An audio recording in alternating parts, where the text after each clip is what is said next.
আমি রাসেল আহমেদ আপনাদের স্বাগত জানাচ্ছি যমুনা টেলিভিশনের নিয়মিত আয়োজন 24 ঘন্টায়। সমসাময়িক রাজনীতি নিয়ে আলোচনা করি, তবে আজকে আমরা একটু বিশেষ গুরুত্ব দিতে চাই বাংলাদেশের জ্বালানি সংকট তথা জ্বালানি সংকটের এই সম্ভাবনা নিয়ে। দিন শেষে এইসব সংকটের সমাধানের দায় রাজনীতিবিদদের, তাই রাজনীতিবিদদের কাছ থেকেই জানতে চাই বর্তমান সরকারের পরিকল্পনা, ভবিষ্যতে যেসব ব্যবস্থা তারা নিতে যাচ্ছেন সেটি কতটা বাস্তবায়নযোগ্য। এবং এই আলোচনার জন্য আমরা তিনজন মানুষকে আমন্ত্রণ জানিয়েছি, তাদের সাথে শুরুতেই পরিচিত হয়ে নিই। ডান দিক থেকে শুরু করছি।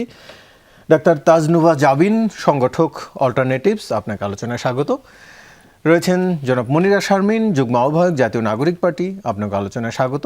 এবং রয়েছেন ডক্টর মারুফ মল্লিক, রাজনৈতিক বিশ্লেষক, আপনাকে আলোচনায় স্বাগত জানাচ্ছি। যেটি বলছিলাম, দিন শেষে যেহেতু রাজনীতিবিদরাই এইসব সমস্যার সমাধান করেন, তাই একটু আপনাদের কাছ থেকে জানতে চাই তরুণ রাজনীতিবিদরা আসলে কি ভাবছেন। কারণ তরুণদেরই বরাবর নতুন নতুন প্রযুক্তির ব্যবহার নিয়ে নানা ধরনের আগ্রহ থাকে। তাজনুভা জাবিন, একটু আপনাকে দিয়ে আলোচনা শুরু করি। যেটি আসলে আমরা দেখলাম, এই এখন সংকট গেল দুদিন ধরে বোধহয় একটু কমতে শুরু করেছে, কিন্তু এর আগে গেল এক সপ্তাহ বা তারও বেশি দিন ধরে জ্বালানি সংকট চরমে ছিল এবং পরিস্থিতি এমনটা ছিল যে কলকারখানাকে ছুটি দিতে হয়েছে। আপনি জানেন সরকারি ছুটির সাথে আরও দুদিন বাড়িয়ে অনেকগুলো মিল কারখানা ছুটি দিয়েছে। এই যে সংকট, এটিকে আপনি আসলে কিভাবে দেখেন? যদিও বলা হচ্ছে বিএনপি সরকারের পক্ষ থেকে যে এটি আন্তর্জাতিক একটি সংকট, পাশাপাশি আগের সরকারের পরিকল্পনার ঘাটতি। অন্তর্বর্তীকালীন সরকার এবং এই সরকার, আগের সরকার গেছে প্রায় 2 বছর হয়ে গেল, এর মধ্যে কতটা উত্তরণের চেষ্টা হয়েছে বলে আপনি মনে করেন? ধন্যবাদ আপনাকে, আমার সমালোচক এবং দর্শকদেরকেও শুভেচ্ছা। আসলে কারণটা মানে যে কারণটা এক সাইডে রাখি যে কি কারণে সংকট, কিন্তু সংকটটা আমরা মোকাবেলা করছি কিভাবে, এটা হচ্ছে সবচেয়ে বড় দেখার বিষয়। আমি সবসময় একটা কথা বলি যে যখন এই সরকারের কোনো সমালোচনা করি তারা বলে যে মাত্র 5 মাসের সরকার বা যখন 2 মাসের সরকার ছিল, ঠিক আছে, খুবই অল্প সময়ের তারা সরকার গঠন করেছে এবং একটা অনেক ধরনের রাজনৈতিক অধ্যায়ের পরে, অনেক ঝড় তুফানের পরে বিএনপি সরকার গঠন করেছে। আমি সো এই ধরনের সংকটগুলো যে কারণেই হোক, সেটা আন্তর্জাতিক কারণেই হোক, আমাদের দেশের ভিতরের কারণেই হোক, কিন্তু আমরা এটাকে কিভাবে আসলে ডিল করছি এটা দেখার বিষয়। এই জ্বালানি খাতের একদিকে আমাদের প্রধানমন্ত্রী বলছেন যে এটার দীর্ঘমেয়াদী সংস্কার করা হবে, কোনো ছাড় দেওয়া হবে না। আরেকদিকে আপনি যে কথাটা বললেন যে এটার আসলে রাজনীতিবিদদের হাতে এটার সমাধান, কিন্তু আমার কাছে তো মনে হয় যে রাজনীতিবিদদের কাছেই এটার মানে অন্যতম কারণ, যেটা আমরা দেখে আসছিলাম আর কি, যেটা নিয়ে গত 2-1 দিন বেশি আলোচনা হচ্ছে, যে জ্বালানি খাতকে বেসরকারি খাতের হাতে দেওয়া। আমি একটু যদি আওয়ামী লীগ সরকারের সময় বলি, তাদের পতনের 2 মাস কি 3 মাস আগে তারা কিন্তু এই বসুন্ধরার সাথেই তারা একটা চুক্তি করেছিল অপরিশোধিত তেল আমদানি করা, পরিশোধন করা ব্যাপারে। সো এরপরে জুলাই হলো, জুলাই এই জিনিসটা আটকে গেল। এখন কিন্তু তারা আবার অ্যাপ্লাই করেছে যে তারা এইবার কিন্তু তারা রিফাইন অয়েলের জন্য, মানে পরিশোধিত তেলের জন্য তারা কিন্তু অ্যাপ্লাই করেছে। এবং বিএনপি সরকার কি করলো, তড়িঘড়ি করে 4 দিনের মধ্যে বিপিসিকে বলে নীতিমালা করে এবং বিপিসির চেয়ারম্যানকে পর্যন্ত অপসারণ করে এই জিনিসটা নীতিমালাটা বাস্তবায়ন করা। সরকার বলছে, একটি বিবৃতিতে বলছে যে না, নির্দিষ্ট কোনো গোষ্ঠী নয়, সামগ্রিকভাবে। কিন্তু এটা কি খুব পরিষ্কার না? এখানে তো মানে একদম সাদা কালো আমার কাছে মনে হয়, একেবারেই ট্রান্সপারেন্ট। এটা নিয়ে আমরা সবাই কথা বলছি। সো আপনি একটা গ্যাসের যদিও সমস্যার সমাধানের দিকে যাচ্ছে, কিন্তু আমরা কি দেখি নাই যে বেসরকারি খাতে যাওয়ার ফলে কারা আসলে লাভবান হয়? সেই মন্ত্রী, উপমন্ত্রী, সচিব, সব আমলা, সব থেকে শুরু করে কারা এই কমিশনটা পায়? তাহলে এই যে রাজনীতিবিদদের হাতে এটা সমাধান, রাজনীতিবিদদের হাতে এটা সমাধান না। আমি মনে করি রাজনীতিবিদরাই বরং এই কারণ জনগণকে উপেক্ষা করে এই সংকটগুলোকে আরও জনগণের উপর চাপায় দেওয়ার জন্য। কারণ এই পুরো স্পেকট্রামে এরকম একটা জ্বালানির মতো এরকম একটা খাতকে মাত্র 5 মাসের মাথায় সেই অলিগার্কদের হাতে, যে অলিগার্ক নিয়ে আমাদের এত যুদ্ধ, এত কথা, এত মানে কি বলবো, এত সমালোচনার পরও আমরা তাদের বিপরীতে সকল রাজনীতিবিদরা 5th আগস্টের পরও আমরা কেন এক হতে পারছি না? আমরা কেন তাদের হাতে আবার সঁপে দিচ্ছি? আমি কিন্তু আবারও বলছি, যে কারণে সংকট হয়েছে সেটা নিয়ে আমি সমালোচনা করছি না। যে কারণে কিভাবে সংকট থেকে উত্তরণ করবে আমরা সরকারকে সাহায্য করতে চাই, আমরা সমালোচনা না করে আমরা কনস্ট্রাকটিভ আলোচনা করে এটা থেকে উদ্ধার হতে চাই, এটা নিয়ে আমরা আলোচনা করব। কিন্তু আপনি যখন আপনার সিমটম দেখাবেন যে ঠিক সরকার পতনের, আওয়ামী লীগ সরকার পতনের আগে 2 মাস আগে যে কাজ করেছে সে অসম্পূর্ণ কাজটা বিএনপি এসে কন্টিনিউ করছে, এক্সটেন্ড করছে, যতই বিবৃতি দেখ আর যাই দেখ, আপনার তো কাগজে কলমে এবং পরিষ্কার এটা। এবং এই বসুন্ধরার মতো যে অলিগার্কগুলা আমাদের জাতির উপর, হ্যাঁ, নিকৃষ্ট মানের, আসলে আমি বলবো এরা যারা আমাদের জাতির উপর একটা বোঝা হয়ে, একটা অভিশাপ হয়ে আছে, এটাকে আমরা রাজনীতিবিদরা বা আমরা যারা মানে এই দেশ নিয়ে ভাবি, দেশের কথা বলতে বলতে সকাল থেকে রাত পর্যন্ত আমরা জনগণের কথা বলতে বলতে আমরা যারা আসলে ক্ষমতার কাছাকাছি থাকার চেষ্টা করি বা ক্ষমতায় যায় যারা, তারা কেন ওই ক্ষমতায় যাওয়ার পরে এই জিনিসটা ভুলে যাচ্ছে? কারণ তাদেরই তো দায়িত্ব, রাজনীতিবিদরাই যখন সরকার গঠন করবে তাদেরই তো দায়িত্ব এটা থেকে জনগণকে মুক্তি দেওয়া। সো এবং আপনি এবার এই জিনিসটা এবং এই যে সিমটমগুলো দেখা যাচ্ছে, আমি শুধু জ্বালানি খাত নিয়ে আলোচনা দেখে শুধু এটার কথাই বলছি, বাকি সব সিমটমই কিন্তু এই বিএনপি সরকারের, বর্তমান সরকারের কিন্তু আছে, যে তারা 5 মাসে যে যতটুকু দূরে সরে আসা উচিত ছিল, মানে প্রো পিপল যত ডিসিশন নেওয়ার কথা ছিল, তারা কিন্তু ওরকম ডিসিশন নিচ্ছে না। আমরা কিন্তু আজকে যদি তারা এই ধরনের খুব অল্প সময়ের মধ্যে এই যে জ্বালানি খাতকে প্রাইভেট সেক্টরে দিয়ে দেওয়ার ব্যাপারে তারা যদি এই উদ্যোগটা না নিয়ে অন্য উল্টোটা দেখাতেন, তাহলে কিন্তু এত সমালোচনা হতো না। আমরা তাহলে বলতাম যে ঠিক আছে, বিএনপি সরকারকে সময় দাও। আপনি যে কোনো একটা আলোচনায় একটা মানুষ পাবেন না, সে যে বর্গেরই হোক, যে মতাদর্শেরই হোক, যে এই ধরনের সমস্যাগুলাকে তারা গুরুতর ভাবছে না। বিএনপির কিন্তু এক লাইনে আমি শেষ করি, তাদের হাতে কিন্তু সব ধরনের সুযোগ ছিল। আমি সবসময় এই কথা বলি যে তারা এক ধরনের খালি মাঠে, আসলে মানে ফাঁকা মাঠ তাদের জন্য, তারা পারফর্ম করে, মানে অল্প একটু 2 to 5% পারফর্ম করলেও মানুষ ওটাতে 10 to 50% আশাবাদী হয়ে যাবে। কিন্তু তারা কেন সেটা করছে না আমি আসলে এটা বুঝে পাচ্ছি না, বরং একেবারেই এগেইনস্ট দ্য পিপল। এমন না যে খুব ছোটখাটো বিষয়, একদম যে বিষয়গুলো নিয়ে বাংলাদেশের সবচেয়ে বড় সমস্যা, সেই ব্যবসায়ীদের হাতেই কেন গোল দেওয়ার সুযোগ থাকলেও বিএনপি সেটি দিচ্ছে না। আলোচনা আপনার কাছে আবার আসছি, তার আগে একটু মনিরা শারমিন আপনার কাছ থেকে জানতে চাই, আমরা এখন গ্যাস সংকটের পরে বোঝা গেল যেহেতু আমাদের এলএনজি টার্মিনালের ত্রুটির কারণে এই সংকটটি আসলে হয়েছে, এবং তখন দেখা গেল যে আসলে এক্সিলারি এনার্জি আর সামিটের উপরই আমাদের এখনো এলএনজির ভরসা। যেটি তার কাছে জানতে চাইছিলাম, নতুন কোনো বিকল্পের উদ্যোগ অন্তর্বর্তীকালীন সরকারের আমলেও দেখা যায়নি, এই সরকারও এখন পর্যন্ত দেখা যায়নি। আবার এটিও সত্য যে এমন না যে উদ্যোগ নিলেই এই টার্মিনালের মতো একটা বড় বিষয় 2 বছরের মধ্যে তৈরি করে সম্ভব হতো। একটু উদ্যোগ নিয়ে বা সদিচ্ছা নিয়ে আপনার কাছে জানতে চাই, কেমন দেখেন? ধন্যবাদ। যারা দেখছেন তাদের শুভেচ্ছা, এবং আমার সম্মানিত সহালোচক যারা উপস্থিত আছেন তাদের শুভেচ্ছা। দেখেন, যদিও বলা হচ্ছে এটা যে এই শুধুমাত্র একটা টার্মিনালের ত্রুটির জন্যই এই সংকটটা তৈরি হয়েছে, কিন্তু প্রকৃতপক্ষে আমরা কিন্তু দেখি বিষয়টা ভিন্ন। কারণ বিশেষজ্ঞরা বেশ অনেক দিন ধরে বলছে, এবং ব্যবসায়ীরাও কিন্তু এই জায়গা থেকে তারাও তাদের পক্ষ থেকে বলছিল যে যেহেতু আমাদের কোনো দীর্ঘমেয়াদী পরিকল্পনা নাই, এটা অন্তর্বর্তীকালীন সরকারের সময় ছিল না, সুতরাং এই জায়গা থেকে এই জ্বালানি সংকটটা সমাধান করা এটা খুব গুরুত্বপূর্ণ ছিল, এবং এটা স্বল্পমেয়াদী এবং দীর্ঘমেয়াদী কিছু পরিকল্পনার দরকার ছিল। গ্যাসের মানে দেশীয় গ্যাসের যে মজুদ, এই মজুদটা তো আসলে কম, এবং আমাদের যেই 70 ঘনফুট যে মানে আমাদের প্রয়োজন, সেটার তুলনায় আমাদের কিন্তু মানে আমাদের চাহিদার তুলনায় আমাদের যোগান কম। সুতরাং এই জায়গায় কিন্তু নতুন গ্যাস ক্ষেত্র কথা বলছিল যে এটা শুরু করতে হবে, এবং সরকারের পক্ষ থেকেও জনাব তারেক রহমান উনিও বলেছেন যে হ্যাঁ, এটা এক ধরনের এটার কাজে ওনারা হাত দিবেন। কিন্তু অসুবিধার জায়গা হচ্ছে যে অনেক আমাদের মানে মূলত এই পুরো সেক্টরটাই আমদানি নির্ভর। এখন আমদানি নির্ভরতা তো আমাদের কমাতে হবে, এবং এর ফলে যে বিপুল পরিমাণ অর্থ আমাদের চলে যাচ্ছে, আমরা কিন্তু বাজেটেও দেখেছি যে বাজেটে আমাদের কিভাবে করে রাজস্ব আয় হবে সেটারই আসলে কোনো নির্দেশনা নাই।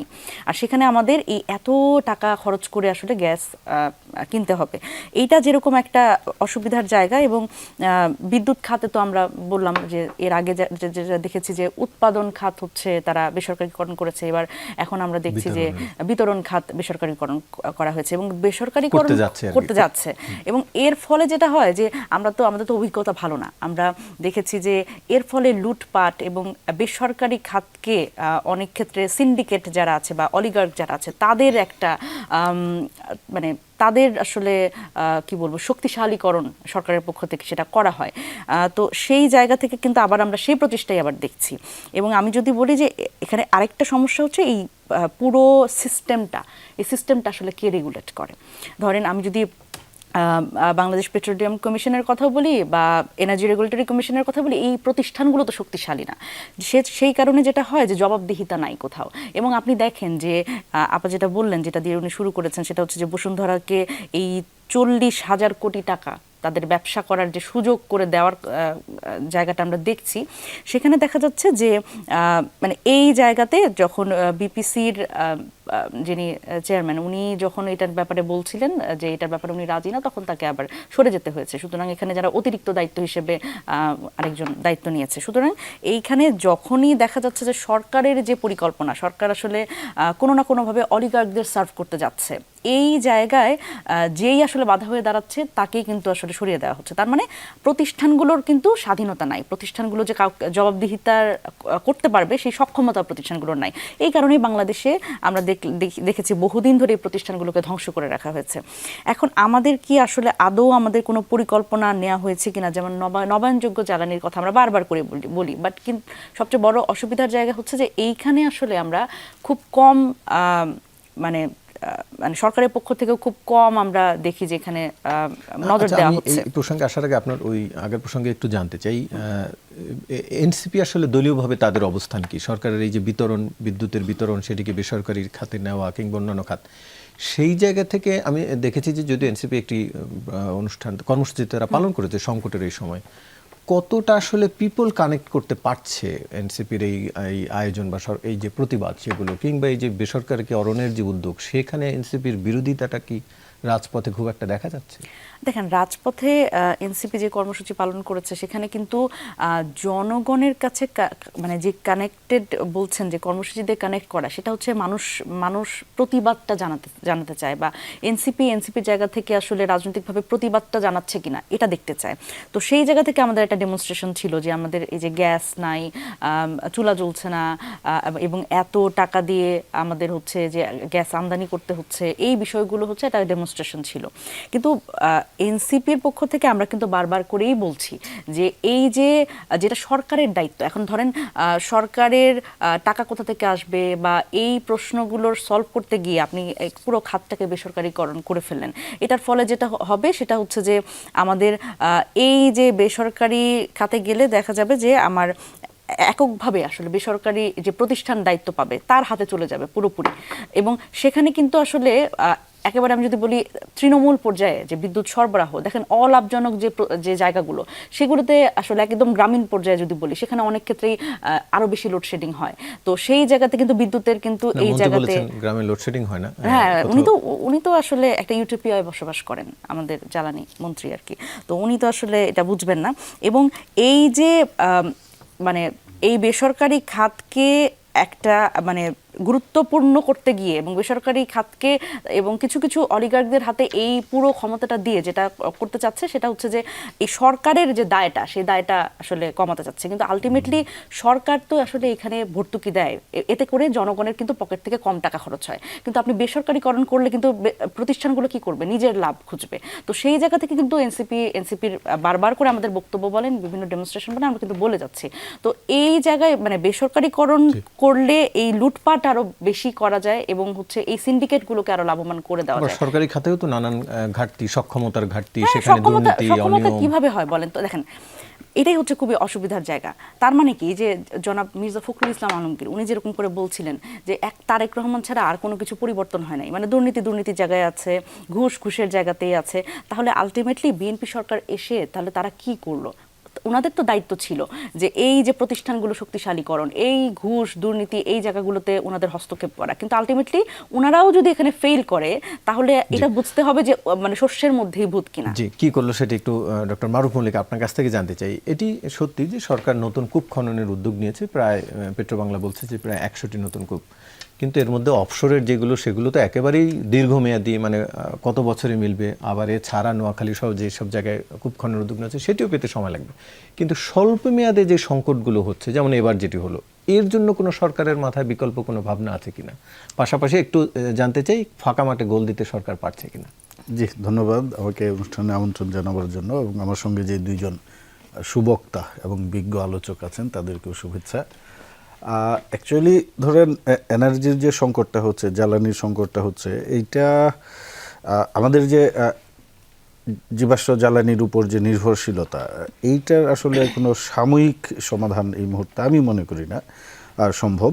বিকজ আমরা হচ্ছে যে আমাদের টোটাল যে এনার্জি কনজামশন আছে, পার্টিকুলারলি ইলেকট্রিসিটি প্রোডাকশনে 80% হচ্ছে জীবাশ্ম জ্বালানি নির্ভর, কয়লা এবং গ্যাস এবং তেল, এগুলা সব মিলে আমাদের 3 to 5% আসে আসলে রিনিউয়েবল এনার্জি থেকে, 97% আসতেছে আপনি নানা ধরনের জীবাশ্ম জ্বালানির উৎস থেকে। তো আমরা খুবই হাইলি ডিপেন্ডেন্ট অন জীবাশ্ম জ্বালানি। এখন আপনার ধরেন সম্প্রতি যে সংকটটা হলো গ্যাসের, আপনি হয়তো বা আমাদের 2টা টার্মিনাল আছে এলএনজি থেকে গ্যাসে রূপান্তর করার, সেটার একটা আবার অ্যাক্সিডেন্ট হয়েছিল, যেটা বিগত আওয়ামী লীগ সরকারের আমলে একটা উদ্যোগ নেওয়া হয়েছিল, পরে অন্তর্বর্তীকালীন সরকার এসে সেটা বাতিল করে দিয়েছে, কারণ চুক্তিতে ত্রুটি ছিল খুব সম্ভবত, আমাদের দেশে যেটা হয়। তো বর্তমানে সরকার, আমি যতটুকু জানি, তারা আরেকটা টার্মিনাল স্থাপন করার উদ্যোগ নিচ্ছে বা নিয়েছে অলরেডি, এবং হয়তোবা সেটা আসলে আমাদের 3টি টার্মিনাল হবে, তখন আমরা আরও অতিরিক্ত গ্যাস এলএনজি আমদানি করে গ্যাসে রূপান্তর করতে পারবো। এবং আশা করা যায় যে আরও যদি 2-1টা আগামী 6 মাস বা 1 বছরে সরকার আরও 2-1টা টার্মিনাল, 4টা বা 5টা টার্মিনাল করার উদ্যোগ নেয়, তখন হয়তোবা গ্যাসের সংকটটা আশা করি 6 মাস বা 1 বছরের মধ্যে স্বল্প মেয়াদে কেটে যাবে। আর তেলের যে বিষয়টা বললেন ওনারা, এটা আমি যতটুকু জানি শুধু একটি প্রতিষ্ঠান না, 4টা প্রতিষ্ঠান আসলে তেল আমদানির জন্য সরকারের কাছে আবেদন করেছে, এবং সরকার সেক্ষেত্রে ইতিবাচক সাড়া দিয়েছে, যেটা আমরা পড়ছি বা গণমাধ্যমে।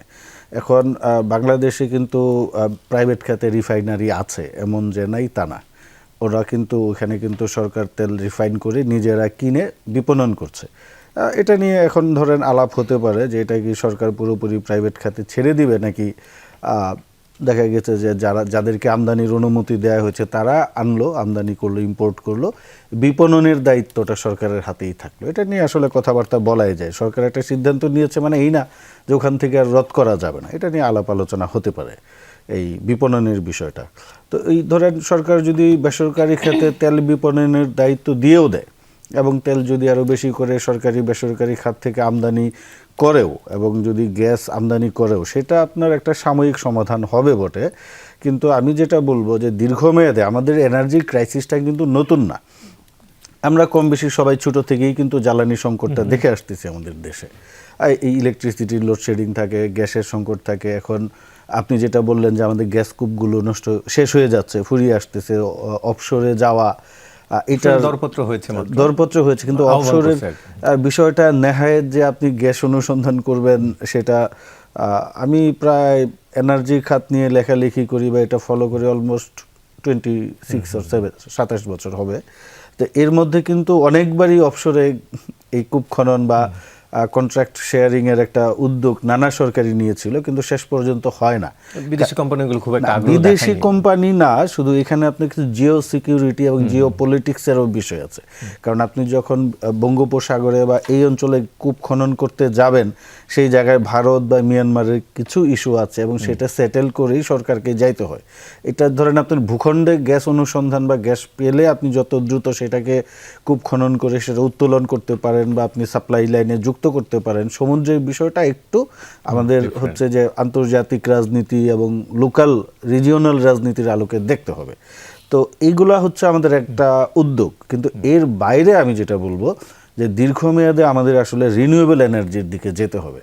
আমরা যদি ওই দিকে না যাই, ধরেন আপনি তেল আমদানি করে, প্রাইভেট হোক পাবলিক হোক যেভাবেই হোক, আপনি তেল আমদানি করে বা গ্যাসের নতুন আমাদের অফশোরে গিয়ে আপনি এক্সপ্লোর করে হয়তো বা পেতে পারেন, কিন্তু সে সময় সাপেক্ষ। আপনি পেলেন, কিন্তু আপনি যদি আমাদের যে জিনিসটা বিবেচনা করতে হবে ক্লাইমেট চেঞ্জ এবং পরিবেশের যে সুরক্ষা, যে গ্রিন এনার্জির কথা আমরা বলছি সারা পৃথিবীতে, কারণ আপনাকে তো অভিযোজিত হতে হবে বর্তমান পরিস্থিতি এবং পরিবর্তিত পরিস্থিতির সঙ্গে। সেই জায়গায় আমি মনে করি যে আমাদের একটা দীর্ঘমেয়াদে রিনিউয়েবল এনার্জিতে কিভাবে আমরা রূপান্তর ঘটাতে পারি, আমাদের যে এই যে জ্বালানির যে নির্ভরতা জীবাশ্ম জ্বালানির উপর, এখান থেকে কিভাবে বেরিয়ে আসতে পারি, সেইটার দিকে আমাদের মনোযোগ দেওয়া উচিত। বিএনপির নির্বাচনী ইশতেহারে কিন্তু গ্রিন এনার্জির কথা খুব ভালোভাবেই বলা আছে, পরিষ্কারভাবেই বলা আছে। এবং দেখেন, আমি একটা উদাহরণ দিই, এই যে ইরান যুক্তরাষ্ট্র যুদ্ধের কারণে যে ফিউয়েলের যে ক্রাইসিসটা হইল, এইটা কিন্তু পাকিস্তানকে খুব বেশি কিন্তু করে নাই, ওইখানে কিন্তু দেখা যায় নাই। কারণটা হচ্ছে পাকিস্তানের বিদ্যুৎ উৎপাদনের, আমি যদি ভুল না জেনে থাকি, 60 থেকে 65% হচ্ছে রিনিউয়েবল এনার্জির উপর নির্ভরশীল।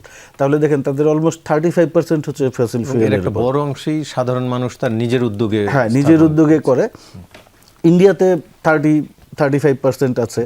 তো এই জায়গায় আমাদেরকে কিন্তু দেখেন অনলি 3 to 5% আমাদের রিনিউয়েবল এনার্জিতে আছে। আমাদের এটা যে করেই হোক এই ডাইভার্সিফাই করতে হবে আমাদের এনার্জির যে সোর্স।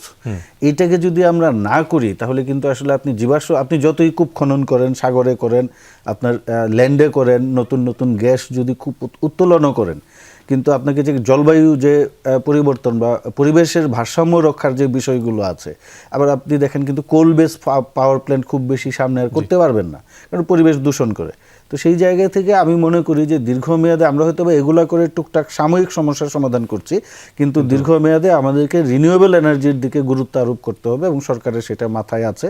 বিএনপির নির্বাচনী ইশতেহারও তো ছিলই। তো আমরা মনে করি অচিরেই সরকারের পক্ষ থেকে রিনিউয়েবল এনার্জি নিয়েও আমরা একটু আলোচনা করব, যে আমাদের মোট যে উৎপাদন সক্ষমতা তার থেকে 2 থেকে 3% বা সরকারি হিসাবে সেটি 5 থেকে 6% কথা বলা হচ্ছে যে আমাদের রিনিউয়েবল এনার্জি আছে, যেটি একেবারে সামগ্রিকভাবে যদি বৈশ্বিক চিত্র বলি সেই তুলনায় একেবারেই অনেকটা কম।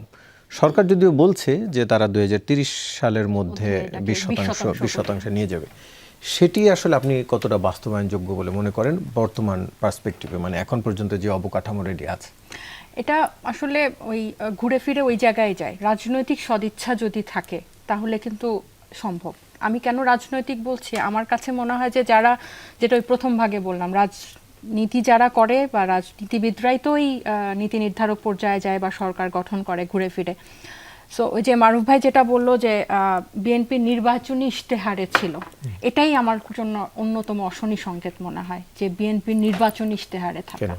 কারণ বিশেষ গুরুত্ব দিচ্ছে না, নির্বাচনী ইশতেহারে থাকা মানে এটা না পূরণ হওয়ার অনেক সিমটম আছে আর কি। মানে আমরা অনেক কিছু দেখছি যেটা ওই 31 দফায় থাকে বা নির্বাচনী ইশতেহারে থাকে, কিন্তু মানে বাস্তব ক্ষেত্রে বা অ্যাকশনের ক্ষেত্রে সেটা কমপ্লিটলি ডিফারেন্ট হয়।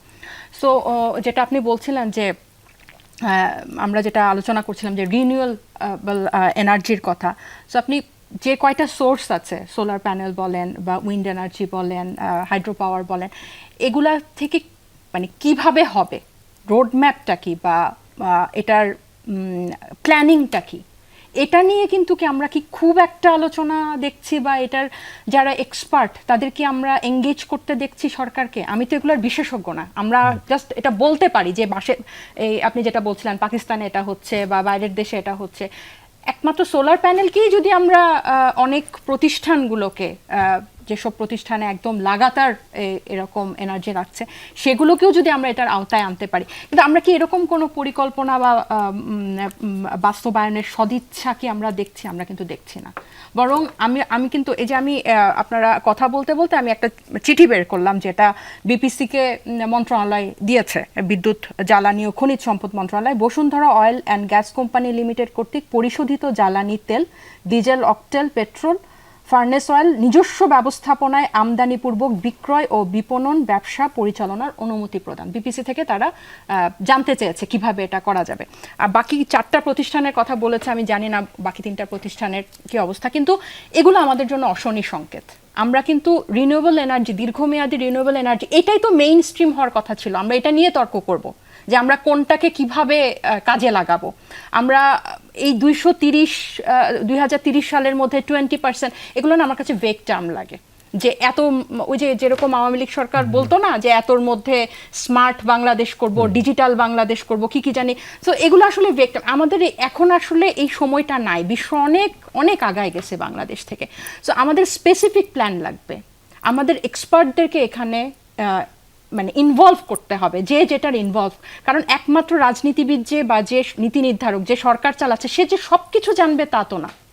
কিভাবে আপনি এই এই এই সোর্সগুলো থেকে এনার্জি নেবেন, কিভাবে আমরা, তাহলে আপনি যদি এটা জনগণের সামনে প্ল্যান দেন যে আমরা এই নিয়ে কিন্তু এই প্ল্যান করেছি এবং এতটুকু অন্তত, বা আগামী 2 বছরে বা আগামী 3 বছরে বা আগামী 5 বছরে বা আগামী ইলেকশনের আগে আমরা এতটুকু পার্সেন্টেজ আমরা পাওয়ার ইন্ট্রোডিউস করতে পারবো, এই আমদানি এটুকু কমাতে পারবো। বা এটা না করে আমরা যখন এই আমাদের বাংলাদেশের সেই আবার পুরানো কথাই বলি যে উপরে অভিশাপের মতো চেপে থাকা অলিগার্কলাই, এস আলম, বসুন্ধরা, এদের থেকে কেন আমরা বের হতে পারছি না? আপনি যখন এই নামগুলা পপ আপ হয় তখন কিন্তু মানুষের মস্তিষ্কে কিন্তু এই যে অনাস্থা, যে এটা তো ওই একই জিনিস করা, ওই জিনিসটা কিন্তু আমাদের চলে আসে। সো রাজনৈতিক সদিচ্ছা ছাড়া বা সরকারের যারা নীতি নির্ধারক আছে, যারা সরকার আছে, যারা দেশ পরিচালনা করছে, তাদের সদিচ্ছা ছাড়া এবং এক্সপার্টদেরকে ইনভলভ করা ছাড়া বাংলাদেশে যে এইসব বিষয় এখন যখন যে ক্রাইসিস আসে, আপনি ধরেন যখন হামের, এখনো যদিও হামে মৃত্যু হচ্ছে, আমরা কি দেখি না যে বিভিন্ন এক্সপার্টরা বিভিন্ন পরামর্শ দিয়েছে, সরকার কি কোনোটা শুনেছে? সেম এখন যখন জ্বালানি সংকটে আছে, এক্সপার্টরা কিন্তু তাদের পরামর্শ দিচ্ছে, লিখছে, বলছে, কিন্তু এটা নিয়ে কি সরকার তাদের সাথে কোনো যোগাযোগ করছে? তাদেরকে ডেকে নিয়ে কি এটা বাস্তবায়ন করার কোনো ইচ্ছা আমরা সরকারের মধ্যে দেখছি? আমরা দেখছি না। আমরা কিন্তু দেখছি যে সে আওয়ামী লীগ যে কাজ অসম্পূর্ণ রেখে গেছে, পিপলদের এগেনস্টে গিয়ে সেই কাজ এক্সটেন্ড করতে। সো এটা হচ্ছে রাজনৈতিক সদিচ্ছার অভাব। জি, মনির হোসেন, একটু আপনার কাছে জানতে চাই, এই সরকার আসার পরে তারা সম্প্রতি একটি বিশেষ গুরুত্ব দিয়ে কাজটি করতে চায়, রুফটপ সোলার। আপনি নিশ্চয়ই শুনেছেন, এবং সব সরকারি প্রতিষ্ঠানগুলোর ছাদে এরই মধ্যে বসানো শুরু হয়েছে। সেই উদ্যোগটিকে আপনি কিভাবে দেখেন? পাশাপাশি তিনি আগের সরকারের তুলনা দিচ্ছিলেন, আমরাও এরই মধ্যে সরকারের মন্ত্রী পর্যায় থেকেও বলা হচ্ছে যে আগের সরকারের যেসব আমাদের যে উৎপাদন সক্ষমতা, প্রায় তার তো একটা বড় অংশই অলস পড়ে থাকে এবং ক্যাপাসিটি চার্জ দিতে হয়। কিন্তু মন্ত্রী বলেছেন যেহেতু এই চুক্তিগুলো রাষ্ট্রের সাথে হয়েছে, ফলে সেগুলো বাতিলও করা যাচ্ছে। একদিকে আমরা সেটির একটি প্রমাণও দেখছি যে আগের সরকার যেগুলো রেখে গেছে সেই ধারাবাহিকতা টানতেই হচ্ছে সরকারকে, সেটি করছে না বা পারছে না, যাই বলি না কেন। এই নতুন উদ্যোগ দুইটা এক ধরনের কনফ্লিক্ট করবে কিনা? মানে ওইখানে আমরা এক ধরনের ভর্তুকি দিব, আবার নতুন করে এই উদ্যোগ নিব। দেখেন, প্রথমত এই যে এই বিএনপি সরকারের একটা অসুবিধার জায়গা হচ্ছে যে যখন ধরেন একটা বিপদে পড়ে যায়, বিপদে বলতে ধরেন একটা করবে না একটা কাজ, তখন তারা বলবে যে এটা তো আমরা উত্তরাধিকার সূত্রে পাইছি, এটা আর করা যাচ্ছে না। যেমন এই যে ধরেন চুক্তি থেকে শুরু করে নানান কিছুর ব্যাপারে কিন্তু এরকম বলছে যে সেটা হচ্ছে উত্তরাধিকার সূত্রে। তো উত্তরাধিকার সূত্রে যদি এই অসুবিধাটা পেয়ে থাকেন, তাহলে এটা সমাধান করার তো একটা চেষ্টা করতে হবে। এখন যখন আমরা ফুললি এইটা সোলার প্যানেল এখানে যখন আসলে আমরা বিনিয়োগ করব বা নবায়নযোগ্য জ্বালানিতে যখন আমরা বিনিয়োগ করব, সেটা তো সাস্টেনেবিলিটিটা দেখতে হবে, যে আমি এদিকে যাতে আমার ভর্তুকি না দিতে হয়, তাহলে ফুললি আমার হয়তো ধীরে ধীরে শিফট করতে হবে। কারণ আমার যদি আমি বলি যে নবায়নযোগ্য জ্বালানির ক্ষেত্রে এটা কিন্তু একটা স্লো প্রসেস, এবং এটা কিন্তু একটা হ্যাবিচুয়েটেড হইতে হবে। একেবারে আমাদের মতো ডেন্সলি পপুলেটেড যে কান্ট্রিগুলো, সেগুলোতে কিন্তু একেবারে আপনি বাসাবাড়ি থেকে শুরু করে শিল্প কারখানা বলেন, বাণিজ্যিক প্রতিষ্ঠানগুলো বলেন, সেগুলোতে কিন্তু এই চর্চাটাও থাকতে হবে। কারণ এই মানে বিদ্যুতের যে পরিমাণ আমাদের চাহিদা, সেটাকে যখন আমরা পুরোপুরিভাবে শিফট করতে চাচ্ছি, সেটা সৌরবিদ্যুৎ বলেন, বায়ুশক্তিতে বলেন, অথবা অন্য যে কোনো জায়গায় বলেন, সেখানে কিন্তু আমাদের এটা একটা হ্যাবিচুয়েটেড ফর্মে নিয়ে আসতে হবে। এবং এই যে সরকার যেরকম প্রতিষ্ঠানগুলোতে এই সৌরবিদ্যুতের প্যানেল করছে, কিন্তু সেখানে কিন্তু বাসাবাড়িগুলোতেও কিন্তু সেই প্র্যাকটিসটা আসতে হবে। এখন এই রুফটপ সোলার প্যানেলের ক্ষেত্রে আমি যেটা মনে করি সেটা হচ্ছে যে শুধুমাত্র এটাই না, সোলার প্যানেলের সাথে সাথে আমাদের উপকূলীয় অঞ্চল আছে, কক্সবাজার, তারপরে হচ্ছে কুতুবদিয়া, সেই জায়গাগুলোতে আমরা হচ্ছে আসলে বায়ু শক্তি উইন্ড প্যানেল আমরা করতে পারি কিনা, এটাও একটা খুব গুরুত্বপূর্ণ ব্যাপার, যেটা হয়তো ফুললি আমাদের একদিকে আমরা থাকবো না আর কি, মানে একটু ডাইভার্সিফাইড হবে। এবং আরেকটা ব্যাপার হচ্ছে এই যে পতিত যে জমিগুলো আছে, খাস জমি, যেগুলো আসলে এখন আমরা মানে সৌর প্যানেল বা সৌর পার্ক তৈরি করতে পারবো, সেই জায়গাগুলো আসলে কাজে লাগানো। এবং দেখেন এইটা তো এমন না যে বাংলাদেশে তো এই সংকটটা আমরা এখন পড়েছি, অন্যান্য দেশ কিন্তু এই সংকট থেকে উত্তরণও হয়েছে অন্যান্য দেশে।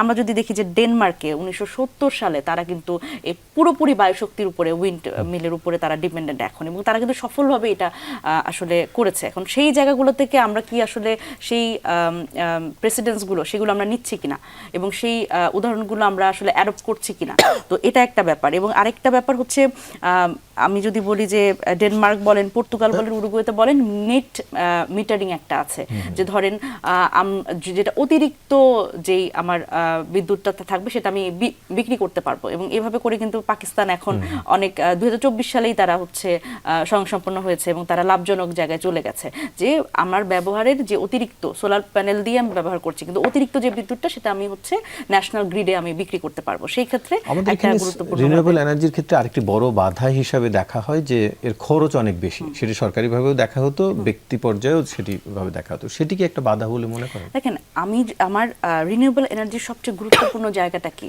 আমার জলবায়ু পরিবর্তনে আমরা কিন্তু দেখা যাচ্ছে যে আমরা ভিকটিম কান্ট্রি, এবং আমরা এই গ্রিন এনার্জির দিকে আমাদের যেতে হবে। এবং আমরা ভিকটিম কান্ট্রি বলে আমরা কিন্তু ক্লাইমেট নেগোসিয়েশনে আমাদের কিন্তু ভিকটিম কান্ট্রি হিসেবে আমাদের কিছু টাকা পয়সা আমরা পাই, সেটা হচ্ছে জিসিএফ ফান্ড আছে, গ্রিন ক্লাইমেট ফান্ড, সেখানে আমরা $100 বিলিয়ন কিন্তু পাই। এবং বাংলাদেশে একটা আলাদা মন্ত্রণালয় আছে, জলবায়ু পরিবর্তন যে মন্ত্রণালয়, সেখানে কিন্তু প্রত্যেক বছর আমরা ফান্ড পাই।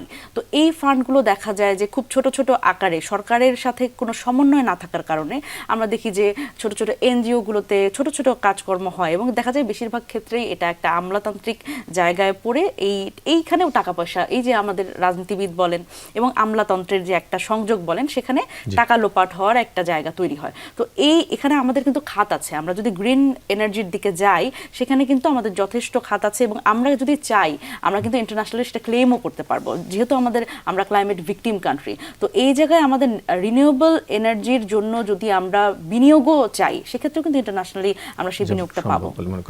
ডক্টর মারুফ মল্লিক, একটু আপনার কাছে জানতে চাই, এর আগে আপনার হয়তো মনে আছে, আপনি যেহেতু এটি নিয়ে কাজ করেন, 2018 সালে আওয়ামী লীগ সরকারও নেট মিটারিং এর উদ্যোগ নিয়েছিল, বর্তমান বিএনপি সরকারও সেটি উদ্যোগ নিচ্ছে, কিন্তু তখনও নেট মিটারিং খুব একটা কাজে আসেনি, কারণ আমাদের বিতরণ কোম্পানি এতে খুব একটা আগ্রহী নয়, এমনকি যে প্রযুক্তিগত সহায়তা দরকার, গ্রিড লাইন দরকার আধুনিক, সেটিও আধুনিক না।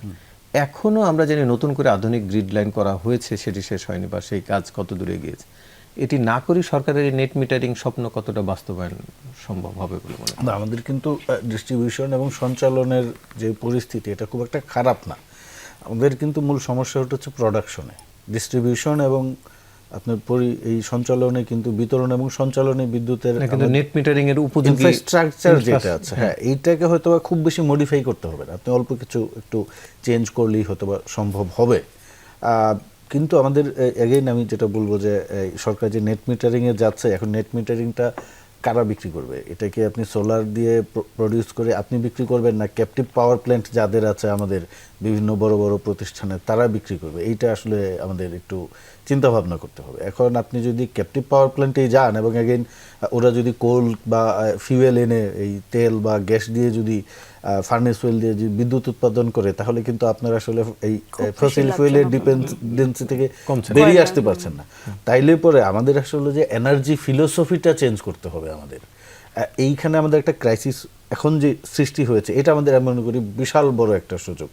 এই সুযোগের প্রেক্ষিতে আমাদের নেক্সট 30 বা 40 ইয়ার্সের পরে আমরা যে আমাদের এনার্জিটাকে আমরা কোন জায়গায় দেখতে চাই, বিকজ এনার্জির সঙ্গে আপনার ন্যাশনাল সিকিউরিটির কিন্তু একটা সম্পর্ক আছে, আপনার প্রোডাকশনের সম্পর্ক, আপনার জিডিপির সম্পর্ক, আপনার মিলিটারি ক্যাপাসিটির সম্পর্ক, সব কিছু কিন্তু এনার্জি সিকিউরিটির সঙ্গে কানেক্টেড। তো সেই জায়গায় আমরা যদি ডিপেন্ডেন্সিটা একটু শিফট করতে চাই, সেইটা আমি বলবো যে ওনারা যেটা বললেন যে আমাদের এই রিনিউয়েবল এনার্জির দিকে যাইতে হবে। এবং তাসনুবা যেটা বললেন হচ্ছে ওই যে সরকার যেটা বলেছে যে আমাদের তো চুক্তি করা আছে, এটা তো আসলে চাইলে সরকার বাতিল করতে পারে কিনা, হ্যাঁ এটা ঠিক, উনিও বলেছেন। কিন্তু সমস্যাটা হচ্ছে কি, এই ধরনের যে চুক্তিগুলো হয়, চুক্তিতে একটু শক্ত মারপ্যাচ থাকে। জার্মানি আপনার 2015-এ একটা সিদ্ধান্ত নিয়েছিল, ওরা 2022 অথবা 2023-র মধ্যে নিউক্লিয়ার পাওয়ার প্ল্যান্ট থেকে বেরিয়ে যাবে। কিন্তু ওই সময় ওদের যে এক্সিস্টিং নিউক্লিয়ার পাওয়ার প্ল্যান্টগুলো আছে ওদেরকে কিন্তু হিউজ ক্ষতিপূরণ দিতে হয়েছে জার্মান সরকারকে। দেন ওরা বললো যে ঠিক আছে তাহলে আমরা 2030-তে ফেজ আউট করি, কারণ যেহেতু আমাদের কম্পেনসেশন দিতেই হচ্ছে। এখন আমাদের হিসাব করতে হবে, আমরা যদি এই প্রাইভেট সেক্টর বা যেগুলো আপনার বেসরকারি বিদ্যুৎ কেন্দ্রগুলো আছে এগুলাকে যদি আমরা সরাসরি বাতিল করে দেই তাহলে আমাদের কি পরিমাণ ক্ষতিপূরণ দিতে হবে। পাশাপাশি আমরা যদি রিনিউয়েবল এনার্জিতে যদি আমরা সাবসিডাইজ করি তাহলে কতটুকু আমাদের সাবসিডাইজ করা লাগবে, এবং এটার কস্ট অ্যান্ড বেনিফিট অ্যানালাইসিস করে সরকারকে একটা সিদ্ধান্ত নিতে হবে। আর আমি যেটা বলবো যে রিনিউয়েবল এনার্জিতে যদি আমরা যাই, আমাদের একটা জিনিস মাথায় রাখতে হবে, একটা প্রাইসিংয়ের একটা বিষয় আছে। যেই জায়গায় পাকিস্তান যদি 60 থেকে 64% ডিপেন্ডেন্সি রিনিউয়েবল আরির উপর হতে পারে, ভারত যদি 30% হতে পারে, তাহলে ওদের আর আমাদের আর্থসামাজিক অবস্থার খুব বেশি পার্থক্য নাই। তাহলে আমরা কেন পারবো না? আরেকটা বিষয় হচ্ছে উনি জিসিএফ এর কথা বলছে। এখন আমরা কিন্তু এই ক্লাইমেট ফান্ডের যে পয়সাটা আমরা পাই, এইটা আমরা অ্যাডাপ্টেশন বা মিটিগেশনে তো অ্যাডাপ্টেশন বা রেজিলিয়েন্সে তো বেশি খরচ করি, আমরা এটা মিটিগেশনের জন্য নিয়ে আসতে পারি। কারণ আপনি যখন রিনিউয়েবল এনার্জিতে যাবেন আপনার ইমিশন কমে যাবে, তাহলে এইটা কিন্তু কার্বন ক্রেডিট হিসাবে আপনি বিক্রি করতে পারবেন। এই খাতে আমরা দুই জায়গা থেকে অর্থ আনতে পারি। একটা হচ্ছে আমরা যদি ইমিশন কমাই তাহলে যারা ডেভেলপড ওয়ার্ল্ড, যারা এই ইমিশন বা ক্লাইমেট পরিবর্তনের জন্য দায়ী, তাদের কাছে আমরা এটা বিক্রি করতে পারবো কার্বন ক্রেডিট হিসাবে। সেকেন্ড হচ্ছে আমরা কিন্তু জিসিএফ এর যে ফান্ড আছে সেইখান থেকে আমরা কিন্তু এটাকে যদি আপনার রেজিলিয়েন্স এবং অ্যাডাপ্টেশনের পাশাপাশি মিটিগেশনের পার্ট হিসেবে এইদিকে ডাইভার্ট করে দেই, এইখানে সাবসিডাইজ করি, তাহলে কিন্তু আপনার কস্ট কমে আসতেছে। থার্ড হচ্ছে আমরা কিন্তু উন্নত বিশ্বের কাছে টেকনোলজি ট্রান্সফারের বিষয়টা চাইতে পারি। তোমরা যেহেতু ইমিশন করে দুনিয়ার ক্ষতি করেছো, এইবার তুমি আমাকে স্বল্প মূল্যে বা কম মূল্যে টেকনোলজিটা দাও। সেক্ষেত্রে ধরুন জার্মানি হচ্ছে নাম্বার 1 সোফার এই আপনার সোলার প্যানেল প্রডিউসার। আমরা জার্মানিকে বলতে পারি যে তোমরা আমাদেরকে কম দামে বা অর্ধেক দামে বা সাবসিডাইজ প্রাইসে আমাদের সোলার প্যানেল দাও, ওইটা কার্বন ক্রেডিট বা কম্পেনসেশন হিসেবে কাউন্ট করা হবে। তো আমি মনে করি এটা আসলে খুব বেশি এক্সপেন্সিভও না বা অসমাধানযোগ্য সমস্যা না। কিন্তু আমি শেষ করছি, আমাদের সমস্যাটা হচ্ছে আমাদের এনার্জিতে যে একটা নেক্সাস আছে। আপনি ধরেন এখানে পলিটিশিয়ানদের আমি বাইরে রাখবো না, পলিটিশিয়ান এবং আমলাতন্ত্রের একটা নেক্সাস, এবং উনি যেটা বলছেন এক্সপার্টদের। এখন আমাদের দেশের সবচেয়ে বড় সমস্যা হচ্ছে এই এক্সপার্টরা। আমি বাংলাদেশে একটা কমিটি ছিল, তেল গ্যাস খনিজ বন্দর বিদ্যুৎ রক্ষা কমিটি। সেই কমিটির সদস্য সচিবকে আমি সারা জীবন দেখেছি ফুলবাড়ির কয়লা খনির কয়লা উত্তোলন করা যাবে না, পরিবেশের জন্য ক্ষতিকারক। 2008 সালে যেই রাজনৈতিক পট পরিবর্তন হলো, আওয়ামী লীগ ক্ষমতায় আসলো, আমি দেখি উনি চিনমৈত্রী সম্মেলন কেন্দ্রে এক সেমিনারে বলছে আমাদের এই কয়লা উত্তোলন করতে হবে। আপনি আমাদের এক্সপার্টদের অবস্থাটা বুঝতে পারছেন? এক্সপার্টও তো সিলেক্টিভ। আমরা তাজনুবা জামিন, আপনার কাছে আরেকটি বিষয় জানতে চাই। আমাদের এখানকার জ্বালানি বা বিদ্যুৎ নীতির ক্ষেত্রে মারুফ ভাই কিছুটা বলছিলেন, একটু আপনার কাছে জানতে চাই বৈশ্বিক কোনো প্রভাব কাজ করে কিনা, যে সরকার পরিবর্তন হলেও জ্বালানি নীতি কিংবা বিদ্যুৎ নীতির ক্ষেত্রে কোনো ভূ রাজনীতির চাপে কি পড়তে হয় সরকারগুলোকে? আপনি কিভাবে দেখেন, যেহেতু আমাদের যেটি ফসিল ফুয়েল বলেন কিংবা কোনো ফুয়েল আমাদের নিজস্ব না, আমাদের আমদানি করতে হয়, ফলে এখানে একটি বাণিজ্যের বিষয় আছে। এটা তো মানে থাকারই কথা, এটা থাকবে না, এবং এটার উপর নীতি বলেন বা এটা না থাকাটাই অস্বাভাবিক, থাকাটা স্বাভাবিক। আমি শুধু মারুফ ভাইয়ের একটা কমেন্টকে দিয়ে শুরু করি, যে এক্সপার্টদের কথা আমি কেন বলছিলাম। এক্সপার্ট বলতে আমরা সবসময় কি দেখি, যে ওকে আমি চিনি, ওকে এই কাজে দাও। বিএনপি সরকার আছে বা আওয়ামী লীগ সরকার আছে, যে সরকার আছে আমি তাকে চিনি, তাকে ওই রাষ্ট্রীয় প্রতিষ্ঠানের প্রধান হিসেবে বসাও। সে অনেক দিন আমার রাজনীতির সাথে জড়িত, তাকে বসাও। এখানে কিন্তু কে কোনটাতে যোগ্য ওটা কিন্তু দেখা হয় না, কে কোনটা কাজে পারে এখনো না। এজন্য আমি বললাম যে আমি নির্বাচনী ইশতেহারে থাকা মানে এটা না হওয়ার চান্স আরো বেশি আর কি। সো আপনি যখন এই যে নীতির কথা বলবেন, যে আমরা সবসময় মুখে বলি না যে পররাষ্ট্রনীতি হচ্ছে যেটা বাংলাদেশের জন্য সবচেয়ে বেনিফিশিয়াল, সবাই সাথে ভালো সম্পর্ক ইত্যাদি ইত্যাদি, কিন্তু এই জিনিসগুলো নির্ধারণ করে কে? যে বাংলাদেশের জন্য ভালো, এই জিনিসগুলো নির্ধারণ করে কি একটা মানুষ কি সব বিষয়ে এক্সপার্ট ওপিনিয়ন দিতে পারে? এই যে এখনকার যারা এই জুলাইয়ের পরে যে ভাষা, এটা যে সব কিছুতে আমরা আর মামুরা, যে ও আমার পরিচিত সো ওকে এই খাতে বসাও। এই যে 11টার সরকারি রাষ্ট্রীয় প্রতিষ্ঠানে যে প্রধান হিসেবে রাজনীতিবিদদের নিয়োগ দেওয়া হয়েছে, এই একটা প্রতিষ্ঠানেও কি এই রাজনীতিবিদরা যোগ্য কিনা? আমি বলছি না যে সবাই অযোগ্য, কিন্তু এরা যোগ্য কিনা, এদের অভিজ্ঞতা আছে কিনা ওই প্রতিষ্ঠানগুলো চালানোর জন্য, তাদের মানে পেশাগত দক্ষতা আছে কিনা এই প্রতিষ্ঠান, এটা কিন্তু আমরা জানি না। সো এইখানেও এই যে এতক্ষণ আমার দুই সমালোচক যে অনেকগুলো সমাধানের কথা বললো না, যে এগুলো আমার কাছে সব থিওরিটিক্যাল, উইথ ডিউ রেসপেক্ট। আমার কাছে মনে হয় এটা যদি আপনি কে এটা ইমপ্লিমেন্ট করবে, কার কাছে এই দায়িত্বটা দেওয়া হয়েছে। সো আপনাকে বিএনপি যদি সরকারে থাকে, বিএনপিকে বিএনপির বাইরে এই খাতের এক্সপার্টকে নিয়োগ দিতে হবে তাদেরকে, সে যদি অন্য দলেরও হয়, অন্য মতেরও হয়, কারণ আপনাকে বাংলাদেশের স্বার্থে দিতে হবে।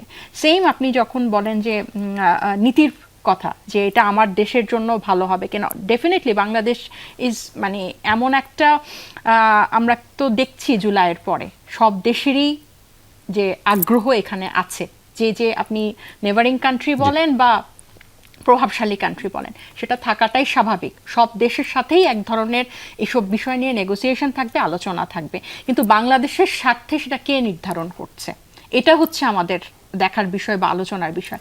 সো আমি বলবো যে এখন এই এত বছর যেভাবে চলেছে, এটা থেকে আমাদেরকে পুরো অ্যাঙ্গেলটাই চেঞ্জ করতে হবে বিশেষ বিশেষ কিছু ব্যাপারে। অবশ্যই যে ক্ষমতায় থাকবে সে তার নিজের লোক দিয়েই দেশ চালাতে চাইবে, কিন্তু আপনি যখন দেশের মানুষকে অগ্রাধিকার দিবেন কিছু এই বিষয়গুলোতে, এই জ্বালানি খাতের মতো, সেখানে অবশ্যই আপনাকে এমন মানুষকে নিয়োগ দিতে হবে বা পরামর্শ নিতে হবে বা এটাতে সংযুক্ত করতে হবে যারা বাংলাদেশের স্বার্থে এই সিদ্ধান্তগুলো নিবে। এবং এই যে এতগুলা থিওরি নিয়ে আমরা আলোচনা করলাম, নবায়নযোগ্য শক্তি কিভাবে করবো বা যেটাই হোক, তারা যাতে এখানে ইম্প্যাক্ট ফেলতে পারে। মনিরা শারমিন, আপনার কাছে জানতে চাই, সরকার তাদের লক্ষ্যকে আরেকটু স্পেসিফাই করেছে, যেটি প্রতি বছর 760 মেগাওয়াট সোলার বা রিনিউয়েবল এনার্জি যোগ করতে চায়। একটু আপনার কাছে জানতে চাই, এখন পর্যন্ত এই বাজেটের পরেও অনেক সমালোচনা হয়েছে, সরকার সোলার বাড়াতে চাইলে সেই যেসব খাতে ভর্তুকি কিংবা ট্যাক্স বা অন্যান্য সুবিধা দেওয়ার দরকার সেটি কতটা দিয়েছে সেটি নিয়ে আপনি কিভাবে দেখেন, যে এই লক্ষ্যমাত্রা অর্জনের জন্য কাজে কলমে কতটা শুরু হয়েছে? এখানে যে অসুবিধাটা, আমাদের এই লক্ষ্যমাত্রা তো প্রত্যেক বাজেটের পরেই হয়, কিন্তু সবচেয়ে বড় অসুবিধার জায়গাটা হচ্ছে যে এই জায়গাগুলো তখনই আসলে লক্ষ্যমাত্রার সাথে ম্যানেজ করে আসলে ওইটা অর্জন হবে তখনই যখন আসলে আমরা এখানে মানে গুড গভর্নেন্স এনশিওর করতে পারবো। এখানে তো বেশিরভাগ ক্ষেত্রে দেখা যায় যে আমাদের আমলাতান্ত্রিক যে জায়গাটা এবং রাজনীতিবিদদের যে কথাটা, যেটা বারবার করেই আসছে, যে এখানে একটা নেগোসিয়েশন বা সমঝোতার রাজনীতি চলে, যেটার ফলে যে ইয়ে হয় যে মানে সত্যিকার অর্থে কতটুকু আমরা এখান থেকে যেটা আউটপুট সেটা আমরা পাই, এটার থেকে গুরুত্বপূর্ণ হয়ে যায় যে নিজেদের কতটা লাভ হয়। যেমন বারবার করে যেই মানে বিষয়টা আসছে, দেখেন যখন আমরা একটা পলিসি নিচ্ছি, আমরা একটা প্রতিষ্ঠানকে, বা ভাই যদিও বললেন 4টা প্রতিষ্ঠান, একটা প্রতিষ্ঠানকে তো আমরা সামনে দেখছি যে বসুন্ধরা, এবং সেই প্রতিষ্ঠানকে যখন আমরা ধরেন একটা মানে তাকে আমরা 40 কোটি মানে 48,000 কোটি টাকার মতো একটা প্রজেক্ট আমরা যখন দিচ্ছি, তখন দেখেন কত জায়গাতে এই প্রভাবটা পড়ছে। শুধুমাত্র একটা জায়গায় না তো, যে শুধুমাত্র বেসরকারীকরণ করা হচ্ছে বা এই জায়গাতে অসুবিধা, কিন্তু দেখেন এলসির মাধ্যমে পুরোপুরি মানে ওভার ইনভয়েসিং এর মাধ্যমে কিন্তু এই প্রতিষ্ঠানটা নিজেদের লাভবান করতে পারে। আবার ধরেন এটার সাথে আরও কে জড়িত, এটা তো পার্সেন্টেজে, কারণ যখন আপনি বিপিসির মতো একটা লাভজনক প্রতিষ্ঠানকে আপনি যখন মানে পুরোপুরি বেসরকারি খাতে দিয়ে দিচ্ছেন, তখন কি হয় যে তার মানে এটা একটা পার্সেন্টেজ তো আসলে সরকারের জায়গা থেকেও মানুষ নেওয়ার চেষ্টা করবে, এবং সরকারের এই নেগোসিয়েশনটা হয়েছে, মানে অবভিয়াসলি সেটা নিশ্চয়ই 10%-এর বেশি হবে। এবার মানে আমরা তো এখন শুনি যে বিএনপি তো সব 10% থেকে বেশি হলে আমি খুশি হব, কারণ এটা লাভজনক প্রতিষ্ঠান।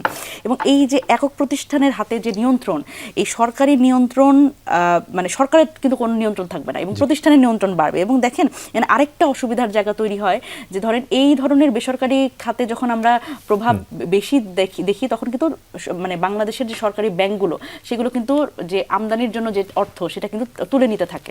সুতরাং এখানে একটা তারল্য সংকট এবং মূল্যস্ফীতিও তৈরি হয়। দেখেন এই যে এই লক্ষ্যমাত্রার কথা বললেন, এবং দেখেন লক্ষ্যমাত্রা কিভাবে আসলে পূরণ হবে যখন আমরা আসলে এই যে সমঝোতার রাজনীতি এবং আমরা যখন দেখছি আমলাতন্ত্র, বেসরকারি খাত এবং রাজনীতিবিদদের একটা নেক্সাস আছে। জি, মারুফ ভাই, একটু আপনার কাছে জানতে চাই, যেটি মানে সরকার যেটি বলছে যে আমদানি নির্ভরতা কমাতে চায়, আপনিও তো আপনার বক্তব্যে বলছিলেন, কিন্তু আবার একদিকে আমদানি নির্ভরতা কমাচ্ছে, আবার বেসরকারিকরণও আবার বাড়াচ্ছে, সেটি কি এক ধরনের মানে দ্বিমুখী হয়ে যায় কিনা বিষয়টা?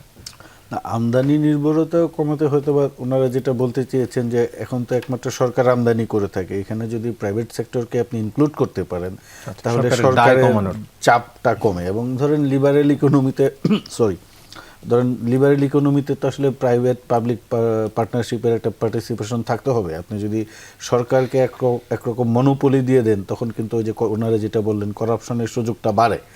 এখন প্রাইভেট সেক্টরে যে করাপশনের সুযোগ বাড়ে না তা সেটা নিশ্চিত করে বলা যাবে না, তবে সেটা বাজার যখন কম্পিটিটিভ হয় তখন প্রাইসিংয়ের ক্ষেত্রে এবং করাপশনের ক্ষেত্রেও আসলে কম্পিটিশন থাকে এবং ধারণা করা হয় যে এটা কমে যাবে, আশা করা যায়। আর তো সেই জায়গা থেকে আমি মনে করি যে আমাদের যে ফুয়েল যে ইম্পোর্টের বিষয়টা যদি প্রাইভেটের পার্টিসিপেশন থাকে আমার মনে হয় না খুব বেশি খারাপ হবে। আমাদের কিন্তু অলরেডি কিন্তু কিছু কিছু কোম্পানি সম্ভবত তেল আমদানি করে থাকে, ওদের প্রাইভেট রিফাইনারি আছে, টিকে আছে একটা পতেঙ্গা বিচের ওইখানে আপনি কর্ণফুলী নদীর তীরে, এরা কিন্তু one of the largest refinery private সেক্টরে, এবং এরা কিন্তু দীর্ঘদিন ধরেই কিন্তু তেল শোধন করে, কিন্তু সেটা তারা বিক্রি করে বিপিসির কাছে, বিপিসি সেটা কিনে নেয় ওদের কাছ থেকে। তো এরকম কিছু প্রাইভেট সেক্টর আছে, এখন দু একটা প্রাইভেট সেক্টর আসবে, কিন্তু ওনারা যেটা বললেন আমাদের একটু খেয়াল রাখতে হবে যেন সেটা একটু অ্যাকাউন্টেবিলিটি থাকে, ট্রান্সপারেন্সিটা থাকে সরকারের পক্ষ থেকে এবং একক নিয়ন্ত্রণ যাতে আবার একটু না ভাই, পুরো ফুল অ্যাকাউন্টেবিলিটি। সেটা আমাদের অ্যাকাউন্টেবিলিটি হচ্ছে কি, ধরেন আমরা তো একটা নতুন ব্যবস্থায় যাত্রা শুরু করেছি, এখন আপনি যদি মনে করেন যে একদিন সকালে সবকিছু সব ঠিকঠাক হয়ে যাবে, এটা আসলে অবাস্তব। আমাদের মনে হয় যে আমাদের গ্রাজুয়ালি আসলে অভ্যস্ত হইতে হবে, কারণ আমাদের সোশিও ইকোনমিক যে কন্ডিশন।